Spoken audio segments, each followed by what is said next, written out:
What would you do if the person you trusted most stood beside you in triumph, only to erase you in silence, not with loud betrayal, not with slammed doors or bitter words, but by walking into a room full of your dreams, hand in hand with someone else?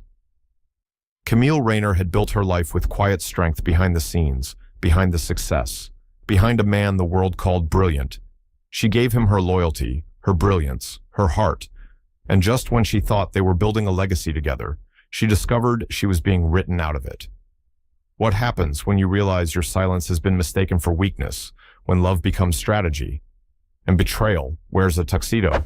If you were her 8 months pregnant, forgotten, humiliated, would you crumble, or would you rise? This isn't just a story about betrayal. It's about choosing your voice when everyone expects you to disappear. So, take a deep breath and ask yourself one more question. If you had one night to reclaim your story, would you be ready? If this resonates with you, don't forget to like, share, and subscribe. Your support helps us bring more powerful stories like this one to life. Now, let's begin.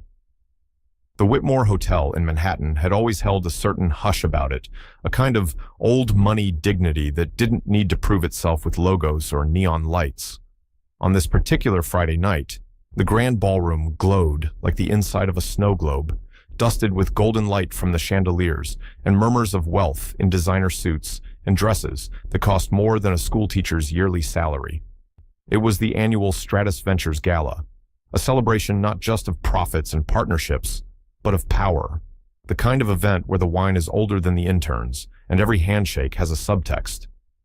At the center of it all stood Thomas Rayner, the charismatic CEO of Stratus Ventures. His silver cufflinks gleamed with intention, and his smile was rehearsed to look effortless. At 45, Thomas had the kind of confidence that came from a long track record of success and from always being the smartest man in the room, or so he believed. He was dressed in a perfectly tailored tuxedo, but the real statement wasn't in the cut of the fabric. It was in who was on his arm. Her name was Lena Hartley, 24, with red lips and dark eyes that lingered just a beat too long on anyone who looked at her. She wore a crimson silk gown that shimmered like temptation itself, but she wasn't just a pretty face, and that was what made her dangerous. Lena was smart, hungry, and willing to play whatever role the moment required: assistant, muse, or trophy. And tonight, she played her part well. The moment they entered, there was a collective shift in the room, not a gasp, not a stir. These were seasoned professionals, after all but a quiet tilt. Heads turned just slightly. Conversations slowed. The unspoken code had been broken. This wasn't Thomas's wife.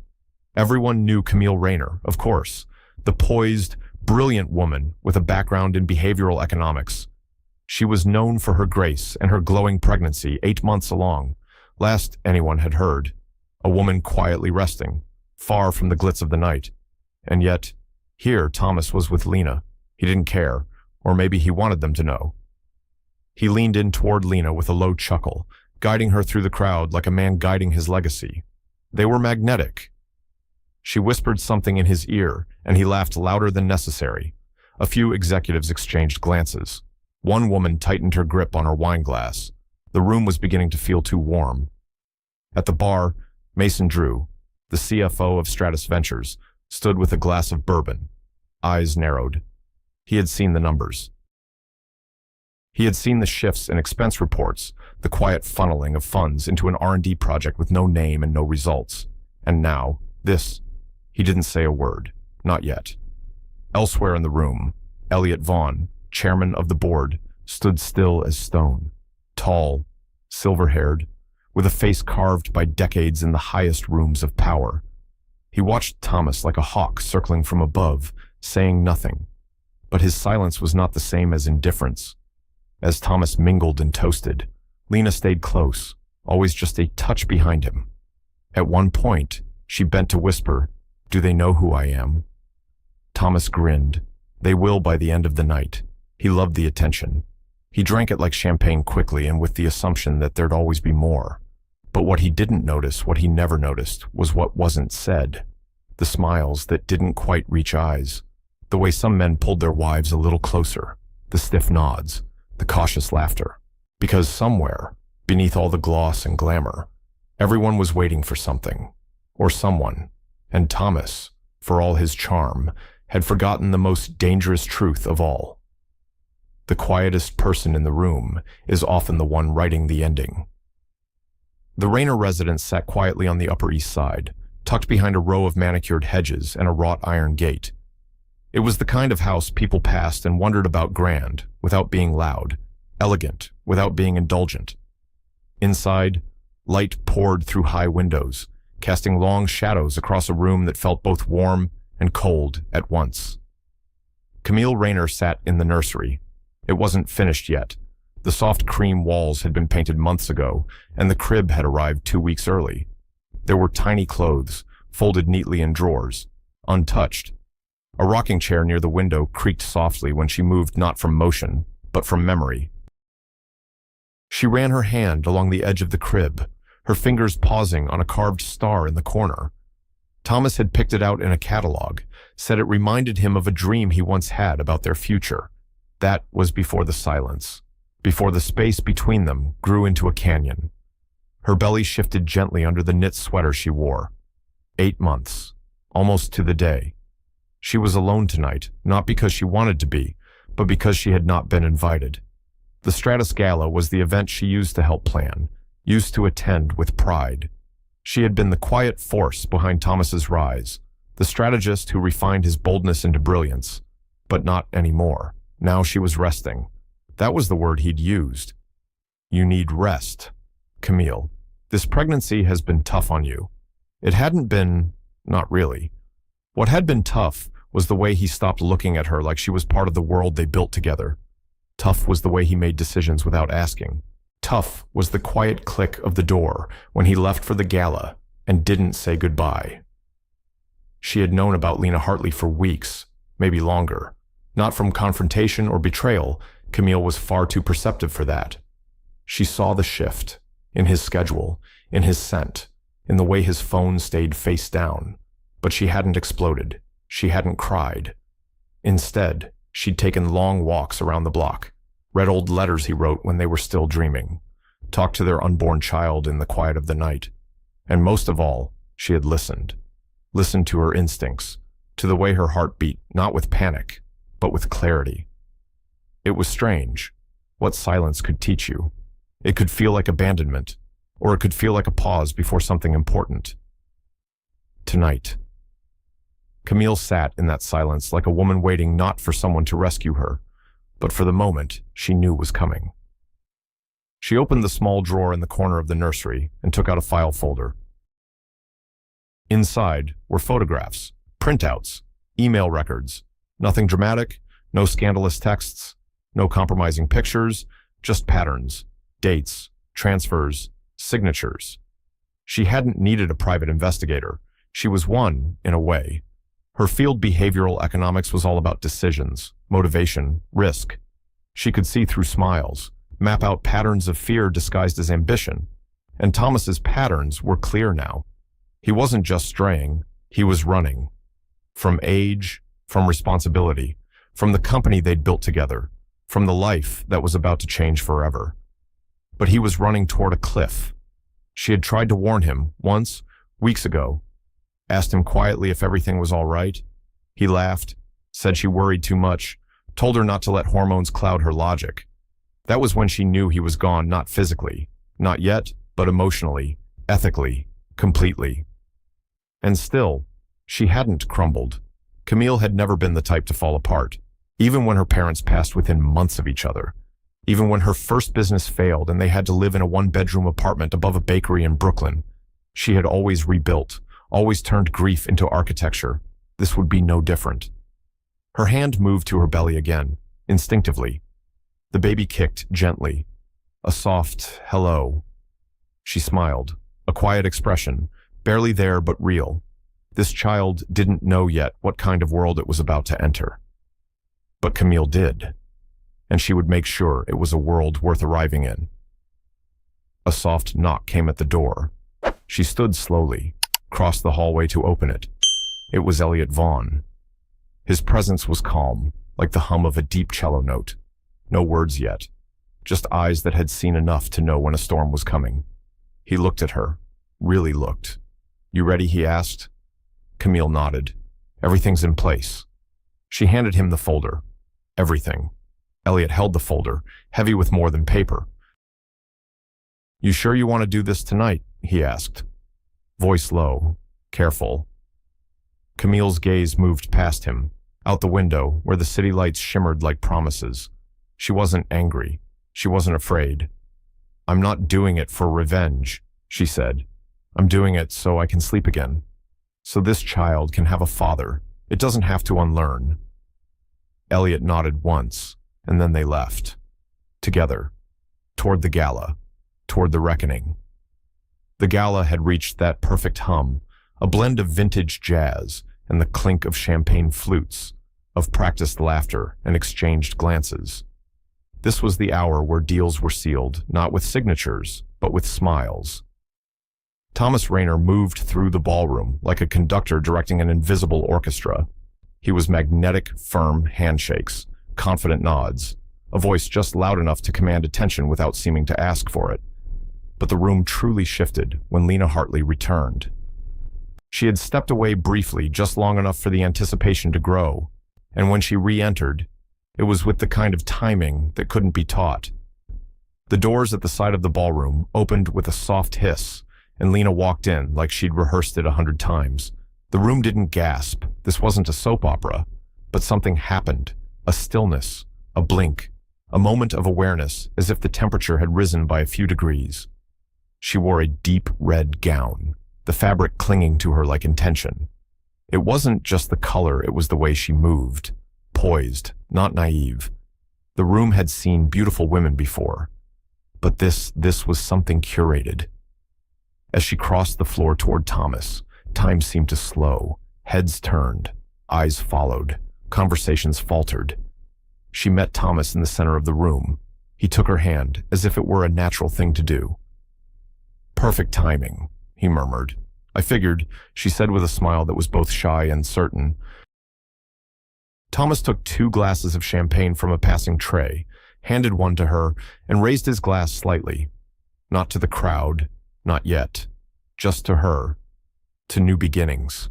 He said softly. She tapped his glass. And clean slates. To anyone watching, it could have been a gesture of mentorship, a CEO welcoming a promising young talent into the fold. But no one was fooled. Not really. In the far corner, Mason Drew watched with a frown so faint it could have been mistaken for thoughtfulness. But it wasn't thought. It was calculation. He didn't need to read the room, he could feel it. Something was off. Something dangerous. Lena, meanwhile, was soaking in the room's energy. It wasn't just the luxury, it was the power. She brushed fingertips along the edge of a silver tray, smiled graciously at a city councilwoman she didn't recognize, and nodded thoughtfully when introduced to a tech CEO she'd only ever seen in headlines. To her, this was not a gala, it was an ascension. She had grown up in a small town in Vermont, where gala meant school dances and cheese cubes on paper plates.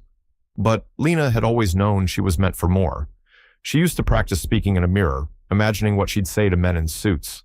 Now, here she was, the girl from nowhere, wrapped in silk, standing beside the man whose signature could shift markets. And yet, not all attention felt like praise. Near the refreshments, Elliot Vaughn stood silently, his hands clasped behind his back. He didn't stare, he didn't frown, but his eyes followed everything like a chess master reading the board 10 moves ahead. He watched as Thomas placed his hand gently on the small of Lena's back, a possessive gesture, almost imperceptible. But Elliot caught it. So did half the room, and the looks began. Tight smiles, raised brows, whispers behind napkins. The unspoken lines had been crossed, and the crowd was doing what it always did, calculating the risk of proximity. Who is she? Isn't his wife pregnant? She's the intern, right bold, even for him. But Thomas didn't care. Or maybe he thought this was strength owning his decisions, daring the room to judge him. He tapped a spoon gently against his glass, calling for silence. The chatter dimmed, the music softened. Thomas raised his voice, steady and rich. Friends, colleagues, partners. Thank you all for being here tonight to celebrate another incredible year for Stratus Ventures. A murmur of polite applause. We've achieved milestones this year that few thought possible. Innovation, expansion, resilience. But beyond the numbers, what drives our success is the people. He glanced at Lena. The dreamers, the builders, the ones brave enough to challenge the norm. Some in the crowd sipped their drinks a little faster. To that spirit, he continued, and to the future. Let's raise a glass. To the future, Lena echoed softly, her glass raised beside his. But in the silence that followed, a single sound broke the moment. A door opened far across the ballroom, not the kind guests used, the kind that demanded attention. The ballroom didn't go quiet. It froze. That kind of stillness where every breath feels louder than it should, and time slows not out of grace, but out of shock. All eyes turned toward the doors that had just opened at the far end of the room. The wide archway framed her like a portrait in a gilded museum. Camille Rayner stood tall, still, and stunning. She wore a deep forest green gown that draped over her pregnant belly like silk armor. Her hair was pulled back into a sleek knot, revealing her face, calm, unreadable, and unshaken. Her presence filled the space without a single word. To those who knew her, she looked like Camille, but not the Camille they expected. Not the quiet wife waiting at home, not the glowing woman confined to bed rest. No. This was Camille, as they had never seen her before, regal, composed, and unmistakably intentional. Whispers fluttered through the air like nervous butterflies. Oh my God, is that... She's supposed to be on bed rest. I thought she wasn't coming. What is she doing here? The whispers were met with wide eyes and tight throats, but Camille wasn't alone. At her side was Elliot Vaughn, stately in a midnight navy suit, his expression set with purpose. Behind them, slowly fanning into the room like a silent tide, came three more members of the Stratus Ventures board of directors: Janice McAllister, Edward Bishop, and Harlan Green. All respected, all rarely seen in public functions, all wearing faces that meant business. No one said a word. They didn't need to. The formation was declaration enough. They weren't here for drinks. They weren't here for pleasantries. They were here for something else. Across the ballroom, Thomas Rayner stood frozen beside Lena. His champagne flute dangled awkwardly in his hand, the bubbles rising without purpose now. His lips parted slightly, but no words formed. He had expected the night to bend to his will, but now, the room was bending around her. Lena shifted slightly. She had followed his gaze and now stood staring, wide-eyed, at Camille. A realization began to take root. This wasn't part of the plan. This wasn't a jealous wife causing a scene. This was strategy. This was warfare in a velvet dress. Near the refreshment table, Mason Drew whispered under his breath. She came. Beside him, Janice McAllister gave a single nod, her eyes never leaving Camille. She's not here to argue, Mason said. She's here to end it. And he wasn't wrong, because Camille wasn't just walking into a party. She was walking into a stage. She didn't flinch. She didn't rush. Every step echoed slightly on the polished floor, measured and calm.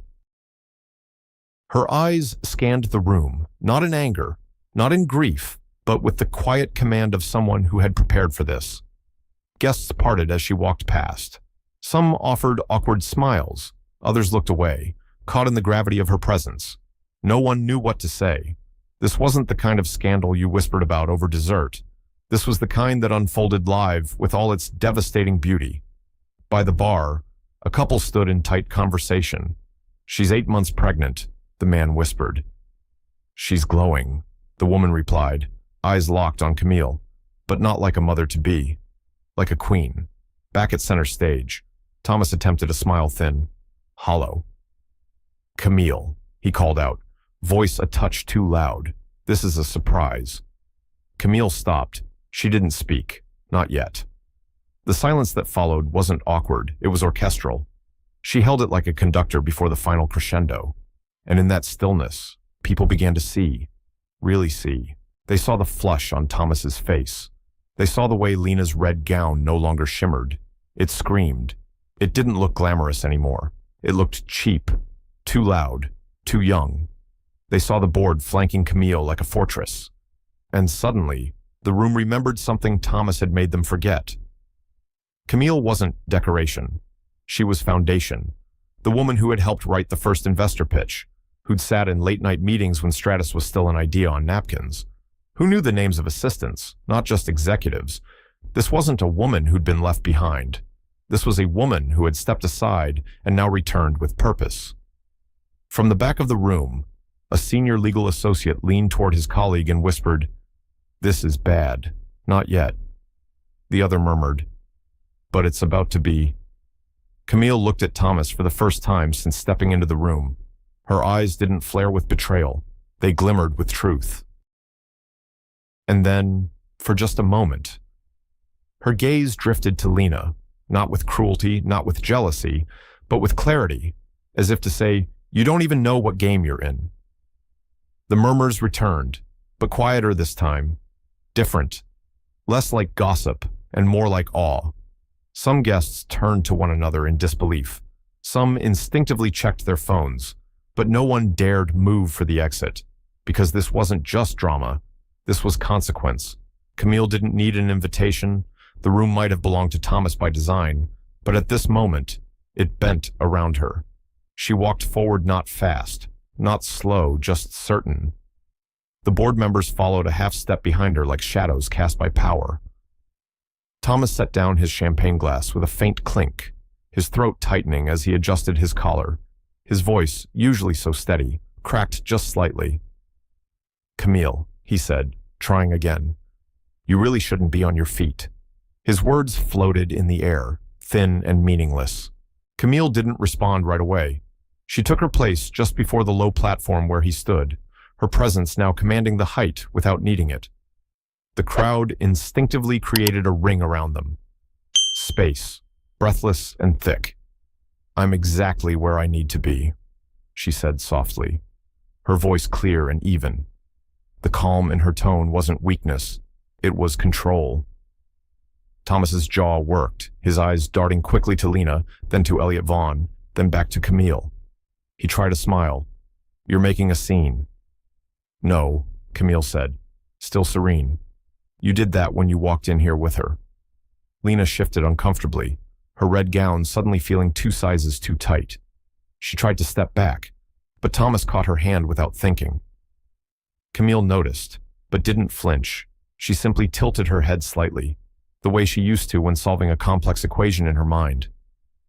"You should let her go," she said quietly. Thomas hesitated, then slowly released Lena's hand. She didn't move far, just enough to no longer be tethered. "You don't understand what's happening here," Thomas said under his breath, though loud enough for those close to hear. "This is a business event, not the place." "This is the place," Camille interrupted, still soft, but unwavering. "This is exactly the place, because this is where it began, and it's where it ends." Gasps fluttered like bird wings. Someone at the edge of the room whispered, "She's taking him down right here." Elliot stepped forward now, clearing his throat not to speak, but to punctuate the moment. Behind him, the other board members stood like granite statues. Mason Drew joined them silently, his expression unreadable. Thomas's eyes flicked from face to face, his smile faltering into something else, uncertainty. For the first time in years, he looked like a man unsure of the room he was standing in. Camille looked directly at him now. No rage, no tears, only clarity. "You built this company on risk," she said, "on charm, on disruption. And for a long time, that worked." Thomas straightened, grasping at the last threads of authority. "It still works." Camille shook her head gently. "No, it worked because people trusted you, because we built something together. But you stopped honoring that the day you decided your ambition mattered more than your integrity." He opened his mouth, but she raised her hand a simple, graceful gesture, and he stopped. "I'm not here to beg you for anything," she continued. "I'm not even here because of her. She nodded once toward Lena, who looked as though she wished the ground would open beneath her. I'm here because you made decisions that endangered more than just our marriage. You gambled with the company's future, with people's livelihoods, with our child's legacy. She placed a hand on her belly. The gesture was not sentimental. It was declarative. A claim. A stake. Thomas stepped forward, lowering his voice. Camille, we can talk about this. In private. No, she said. We won't, because the damage wasn't done in private. The room went still again. Thomas looked around, seeking allies, but found only watching eyes, silent, calculating, waiting. He tried again. Whatever you think you know, I know, she said, sharper now, and so do they. She gestured to the board behind her. Elliot gave a nod. Mason followed. Thomas's chest rose and fell faster now. You planned this, he said, the color draining from his face. Camille didn't deny it. She stepped up onto the platform level with him now, face to face. And for the first time, Thomas looked small. This isn't revenge, Camille said. This is accountability. The word echoed. It didn't shout, it resonated. People began to shift, not away, but forward, drawn in, like gravity had shifted. Camille looked out across the room, at investors, at employees, at friends and strangers. She had once stood in the background of these events, smiling, quiet, proud. But now she stood center stage, and she wasn't going anywhere. Thomas Rayner had always been the center of gravity. Rooms turned to face him. Boardrooms waited on his opinion. Investors leaned in when he spoke.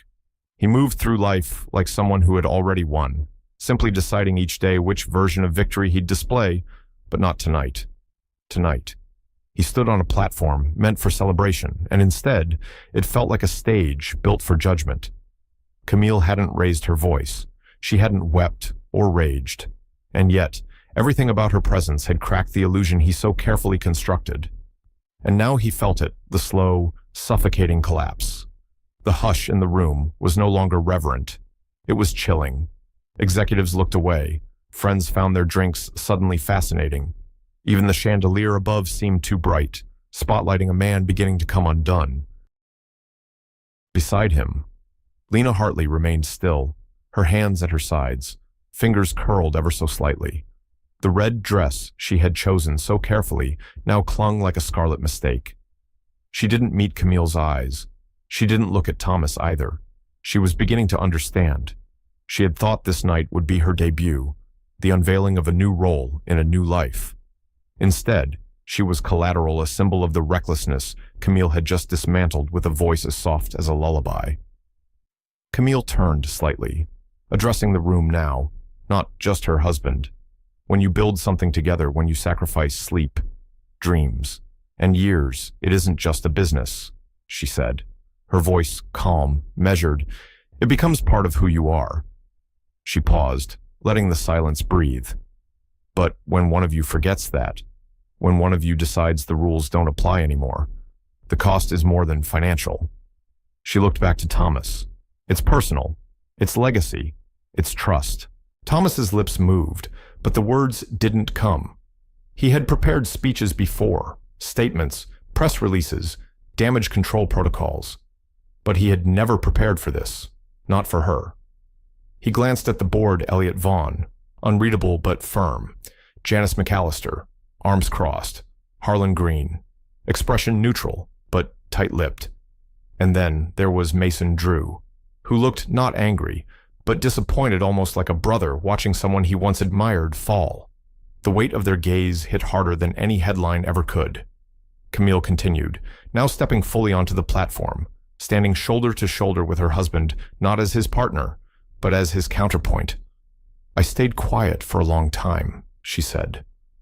Not because I was weak, but because I believed silence could still protect something. She looked down at her belly, then back at Thomas. But silence only protects what's sacred if both people value it. A murmur rippled through the crowd, soft, like the edge of a wave. Thomas finally spoke, his voice cracked and dry. Camille, please. It wasn't a command. It was a whisper, a plea. She turned to him, eyes steady. You don't have to beg. You just have to face it. And now the shift was complete. Thomas Rayner, the man who once bent investors to his will with a grin, now stood trembling under a woman's quiet reckoning. And Lena Sweet, ambitious, naive. Lena felt the chill of irrelevance slip over her like a second skin. She took a small step back, then another. Eyes followed her as she moved, no longer admired, now simply observed, not with cruelty, but with detachment.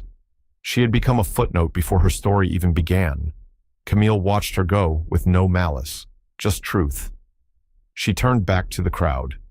I don't expect applause, or sides, but I do expect truth to matter again. She looked down at her hand, resting on her belly. And I expect that this company, this place we all built, will be led by people who remember where they came from.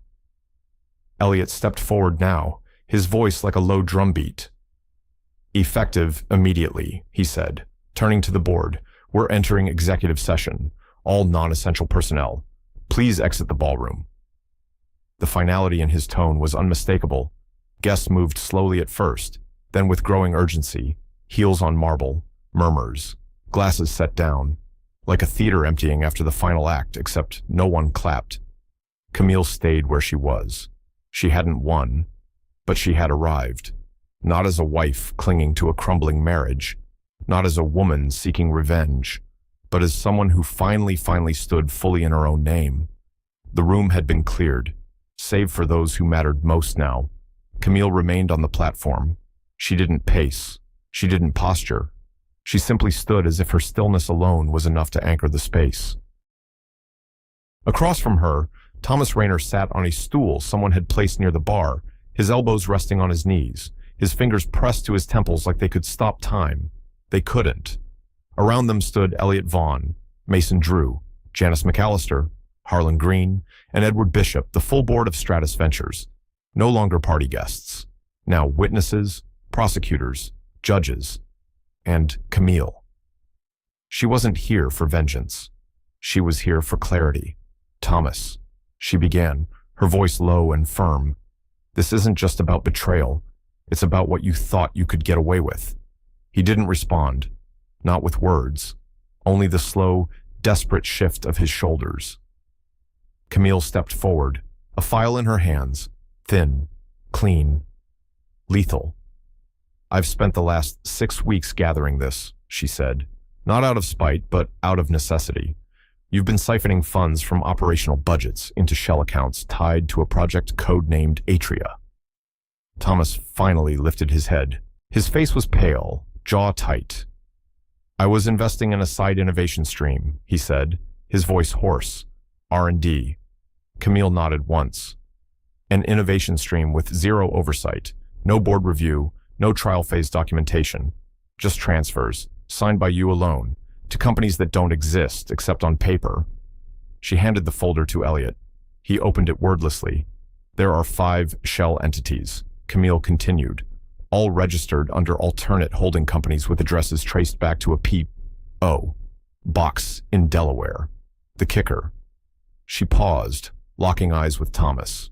3 of them were once briefly linked to your college roommate, the one who helped you with early crypto investments. Thomas said nothing. Camille's tone softened, but not out of pity, out of precision. You didn't think anyone would look. You assumed that, because you built the image of the fearless visionary, no one would question you. Mason spoke next, his voice steady. I started noticing the numbers about 2 quarters ago. He said, they didn't add up, but they weren't big enough to raise alarms until last month. Janice added, you authorized a $1.2 million transfer on a Sunday, through a secure line, labeled as consulting fee. There was no contract, no vendor ID. Camille stepped closer now, the room holding its breath. I followed that trail. It led to an account with only 2 authorized users, one of whom, she paused, was listed as L. Hartley, Lena. The room pulsed with a new kind of tension. She didn't know, Camille clarified, at least not fully, but you used her name. Her laptop probably convinced her it was a perk, a tool, something to help her work remotely. You underestimated her too. Thomas finally stood, his hands trembling slightly. I never touched investor funds, he said, voice rising. Everything was covered internally through bonuses, temporary liquidity solutions which you were never authorized to issue, Elliot said coldly. You've exposed this company to audit violations, potential SEC scrutiny, and if we dig deeper, criminal liability. The word criminal hung like smoke in the air. Camille didn't blink. You tried to erase me from your life, she said, but in doing so, you also erased the checks and balances I helped build. You removed the one person who actually kept you grounded, and now you've lost your balance completely. Thomas's voice cracked again, this time with something resembling fear. This was our company. Camille nodded slowly. Yes, it was. Until you made it yours alone. And now, you don't even have that. She turned toward Elliot, then Mason. I'm not here to destroy what we built, but I am here to protect it, for the people who work here, for the investors, for the future. She placed one final document on the table beside Elliot, a motion for Thomas's removal, effective immediately. Elliot looked at it, then at the others. Mason didn't hesitate. I second. Janice lifted her chin, all in favor one by one. The hands rose. Thomas didn't try to stop them. He just watched, as the empire he thought he controlled was quietly, systematically removed from his grasp. Camille stepped down from the platform. She didn't look back. Not once. Thomas Rayner sat in the center of the storm, but for the first time, he realized he had never seen it coming. He thought he'd controlled the board. He thought he'd controlled the story. But Camille had been building something behind the silence, and now, piece by piece, it unfolded before him. After the vote was cast, and the motion for his removal passed without dissent, the room didn't erupt. There was no shouting, no celebration, just the quiet shifting of power. Camille remained composed, her hands resting gently on her belly. But her eyes held the storm Thomas had ignored for too long. You still don't see it, do you? She asked softly. Thomas met her gaze, something broken, flickering behind his. I don't understand, he said. You were resting, you were distant, you weren't involved. Camille almost smiled, not cruelly, but with a sadness that belonged to someone who had been underestimated one too many times. I wasn't distant, she replied. You just stopped looking. She turned to the board and gave a small nod.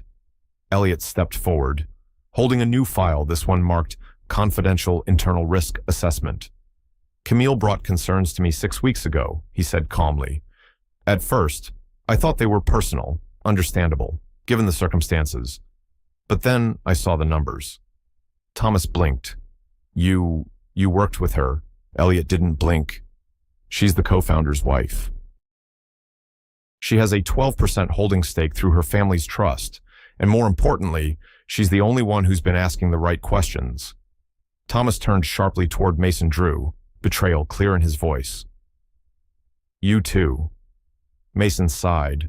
I wasn't sure at first, but when Camille showed me the ledger overlays, the offshore invoices, I ran the numbers. She was right. I trusted you, Thomas said. You trusted no one. Mason replied, that's what got you here. Camille moved closer now, not aggressive, but present. There's one more person, she said.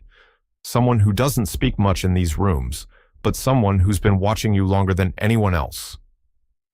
A door opened at the side of the ballroom, and a tall man in a dark, tailored suit entered, silver-haired, quiet, eyes like winter steel. Charles Alden, her uncle. Thomas's jaw tensed. I thought he was retired.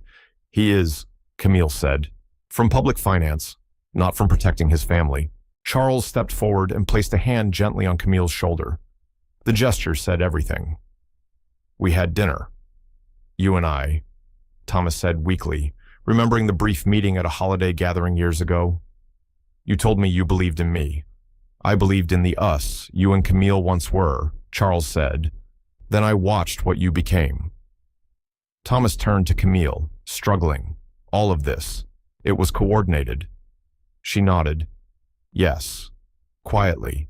carefully, not out of malice, but because I had to. She took a breath. When you ignored my voice, I found others who would listen.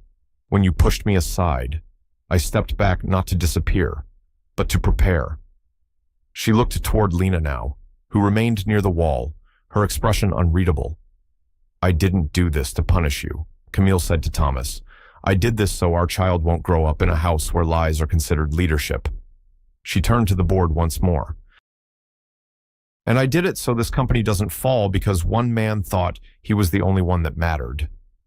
Elliot nodded. Charles spoke now, his voice low and commanding. This isn't just about numbers, Thomas. It's about the culture you tried to remake in your image. But leadership isn't about dominance, it's about trust. And trust can't be built on secrecy. Thomas's shoulders sagged, all his shortcuts, all his bravado, all the moves he'd made thinking no one could touch him. Undone by the woman he thought would never raise her voice, by the allies he never thought she had, by the quiet hands behind the curtain who moved not for power, but for protection. The room was too quiet, not the kind of quiet that invites peace, but the kind that presses on your chest, heavy, cold, irreversible. Thomas Rayner stood in the hollowed center of what used to be his world. The board no longer looked at him as a leader. They looked at him like an equation that no longer balanced. The empire he had spent years building, brick by shimmering brick, was gone. No fire, no explosion, just silence. The worst kind. He tried to speak, but his throat refused cooperation. His hands trembled at his sides, no longer capable of commanding attention with the lift of a glass or a firm handshake. He looked to Elliot Vaughn. No help there. To Mason Drew. Nothing. To Camille, his wife, his former partner, the woman whose eyes once reflected belief in him, now they reflected only stillness. I didn't mean for it to go this far, Thomas muttered, barely audible. Camille didn't answer. That was worse than shouting. He took a step forward, then faltered. The floor beneath him seemed uneven, as though the room itself was pulling away. I thought I could fix it, he said. Louder now. I just needed more time. Another quarter. The Atria project, it was close to a breakthrough. You forged records, said Janice McAllister, flatly. You compromised employee pensions, Harlan Green added. You used your intern's credentials to disguise personal transfers, Elliot finished. Each sentence landed like a blow. Thomas's face flushed, then paled. He turned to Lena Hartley, who stood like a shadow near the edge of the room. Her arms were crossed tightly, her lips trembling. Lena, he said softly. You know I didn't mean for... But Lena looked away. And in that tiny gesture, something inside him cracked. It wasn't just the company. It wasn't just the finances. It was his illusion, the belief that he was untouchable, that charisma could cover calculation, that ambition excused betrayal. He looked at Camille one last time. I didn't want to lose everything, he said, his voice rough, broken. Camille tilted her head, just slightly. Then, maybe, she said gently, you should have remembered what everything really was. It wasn't cruel. It was truth. And truth had a way of echoing longer than any judgment. Thomas's knees buckled slightly, and he reached out to the edge of a chair to steady himself. The strength that once surged through his voice, his stride, his brand was gone. In its place was a man left with nothing but the memory of power. Camille stepped back, allowing Charles Alden to step forward. We'll arrange for a legal transition, Charles said. You'll be given one opportunity to cooperate. Otherwise, criminal proceedings will begin. Thomas nodded, almost imperceptibly. Not in agreement, in surrender. He turned slowly, gathering what little dignity remained, and began walking toward the side door. Not the grand exit through which he had entered in triumph, but a smaller one, quieter, dimly lit, the kind of exit no one photographed. As he passed Lena, he didn't reach for her, and she didn't stop him. When the door closed behind him, it wasn't a slam. It was soft, final. For a moment, no one spoke. Camille closed her eyes. Her hand rested on her belly. There was no applause, no relief. just the weight of what had been reclaimed and what still needed to be rebuilt. The ballroom was almost unrecognizable now. Gone were the glittering distractions, the surface-level applause, the laughter that had once echoed through the chandeliers. What remained was something quieter and stronger. Camille Rayner stood at the center of that stillness. She had not ascended to the platform like Thomas once did. She had not cleared her throat or tapped a glass to summon attention. She didn't need to, because everyone was already listening. Around her stood the board members, now silent witnesses to something unexpected. Not a coup, not a coronation, but a restoration. Camille looked out at the remaining faces: executives, legal staff, senior investors, longtime employees who had once assumed her silence meant irrelevance. She saw the disbelief softening into recognition. "I never wanted this," Camille began, her voice warm but resolute. "I never dreamed of standing here, in this moment, under these circumstances." She paused. Let the truth sit in the room. But here we are. A few people shifted, eyes drawn to her not by drama, but by gravity. I was content to stand behind the scenes. She continued, to advise, to support, to shape things quietly. And maybe that was my mistake. No one interrupted. No one looked away. For years, I believed that being invisible meant being safe, that if I didn't demand attention, the work would speak for itself. She looked down for a moment, then back up. But silence doesn't always protect what matters. And turning a blind eye to what we know is wrong, whether in our homes or in our companies, is a kind of betrayal too. There was no anger in her voice, only reflection, ownership, growth. And so, tonight, I take responsibility, she said, not just for uncovering what went wrong, but for what comes next. She stepped forward slightly, her presence calm but magnetic. This company was never meant to belong to one person. Stratus Ventures was built on vision, but it will survive on values. Elliot Vaughn gave a subtle nod.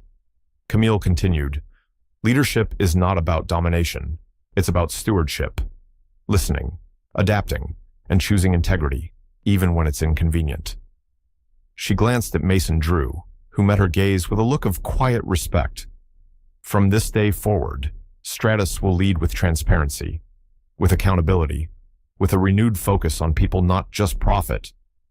She placed a hand on her belly, and her voice softened.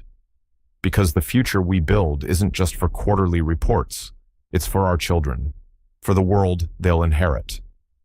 The room remained silent, but the energy had changed. No more tension, only the steady heartbeat of hope. "I will serve as interim CEO," she said, "not because I want the title, but because I want to ensure this transition is done with care, with fairness, and with a commitment to healing what was broken." A soft breath moved through the crowd, relief, agreement, maybe even admiration. Camille looked around once more. "I know there are people in this room who doubted me," she said. "Some of you still do. That's fair. Trust must be earned again." She paused, letting that truth land.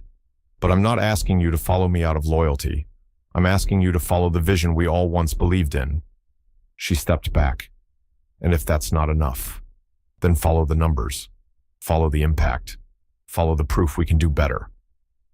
The room remained quiet, and then one by one, people began to nod, not quickly, but slowly, genuinely. Elliot stepped forward and spoke, his voice low and clear. "On behalf of the board, we support this transition. Camille Rayner will assume interim leadership with full authority until a permanent structure is approved." No one clapped. It wasn't that kind of night. But what moved through the room was more powerful than applause. It was alignment, not forced, but chosen. Camille turned slightly, her eyes moving to the hallway where Thomas had vanished. There was no victory in her gaze, just clarity and peace. The ballroom was nearly empty now. The echoes of high heels and hushed voices had faded into soft silence, like a storm that had passed without ever needing to shout. Outside, the Manhattan skyline blinked in quiet rhythm, unconcerned by what had just unfolded inside the Whitmore Hotel. Cities never paused, but hearts did. Camille Rayner remained, standing alone beneath the chandeliers, her hand resting gently on her belly. The light above her no longer spotlighted a confrontation. It cradled a beginning. The staff moved quietly in the background, clearing glasses, folding napkins, avoiding eye contact not out of shame, but out of reverence. Elliot Vaughn approached her one last time before leaving. He didn't speak right away, just stood beside her, watching the way she exhaled slowly, deeply, like she hadn't breathed fully in months. "You did what needed to be done," he said softly. Camille nodded. "Yes, but that doesn't make it easy." "No," he said, "but it does make it right." He gave a small, respectful nod, then turned and left without ceremony. There would be press statements to draft, meetings to reschedule, investors to reassure, but tonight, none of that mattered. Tonight, something more important had been restored. Camille walked toward the platform once more, not to speak, but to pick up the folder Thomas had dropped. Inside were the final signatures, the proof of his resignation. She didn't look at the papers. She just closed the folder and tucked it under her arm. She'd read them in the morning. For now, it was time to go home. She made her way toward the main doors, the same doors through which Thomas had once entered with pride and left in shame. But as she reached for the handle, a voice behind her paused her step. "Camille." It was Lena Hartley. The young woman stood a few feet away, holding her own clutch bag with both hands, her posture unsure, her expression heavy with something that looked like humility. I wanted to say I'm sorry." Camille turned fully to face her. "I didn't know everything," Lena said, her voice fragile, "but I knew enough, and I let myself believe he was someone he wasn't." Camille nodded slowly. "We all believe stories when we need to," she said gently. "The hard part is knowing when to stop." Lena's eyes filled, but she held the tears back. "I never meant to be the reason something broke." "You weren't," Camille said. "You were just the last crack in a foundation that had been shifting for a long time." Lena looked away. Camille stepped closer, not to offer comfort, but something better, a kind of release. "I don't hate you," she said softly. Lena looked up, surprised. "I just hope," Camille added, "that next time you see the warning signs, you don't ignore them." Lena nodded, tears finally spilling. "Thank you." Camille offered a faint smile. "Go home." "Lena, this story's not yours to carry." And with that, Lena turned and left into the New York night, one of many who had come to that gala hoping for something different than what they got. Camille stood for a moment longer, then stepped out into the cool air herself. Outside, a black car waited. Charles Alden stood beside it, holding the door open like a quiet sentinel. As she slid into the seat, he closed the door with care, then joined her in the back. "You didn't just salvage a company tonight," he said. Camille looked out the window. "I didn't just fight for a company," she replied. "I fought for a future, one that's cleaner, quieter, wiser." Charles gave a short nod. "You've earned it." "No," she said. "I've begun it." The car pulled away from the curb. The city lights shimmered outside the window, but Camille wasn't looking at them anymore. She had spent too long watching someone else's dream burn bright. Now it was her turn to build something lasting, not just for herself, but for the child moving quietly inside her, the heartbeat she carried into every room, the future she would now protect with everything she had learned. Because the best victories, Camille had come to understand, weren't loud. They were steady, earned, and whispered into the bones of the world by women who refused to disappear. In the quiet strength of Camille's story, we find a lesson many of us learn, too late sometimes. Love asks us to be still, but dignity asks us to stand. This isn't just about betrayal in a marriage or deceit in business. It's about what happens when we give so much of ourselves that we begin to disappear, and what it takes to come back. For anyone who has ever been overlooked, underestimated, or quietly pushed aside, It reminds us that silence is not always peace, that standing up for truth, even after years of sacrifice, is not an act of pride, but of healing. Camille's journey shows that grace and strength are not opposites. They can live in the same heart, and that it's never too late to reclaim your story, not out of anger, but to protect what truly matters: your values, your voice, your future. For those of us in later chapters of life, it's a call to remember that we're never too old to choose courage, and that sometimes the most powerful act is simply refusing to stay silent. DEILONLICMN va QGE Hanna Nung NGN Chan Than va Kiem Suk Pu HP Fong Catch Ta Ken. Thank you for staying with us through this story. If it touched your heart, made you reflect, or reminded you of your own strength, please take a moment to like, share, and subscribe to our channel. Your support helps us continue sharing stories that heal, connect, and inspire. We're grateful to have you here, and we can't wait to walk with you in the next story.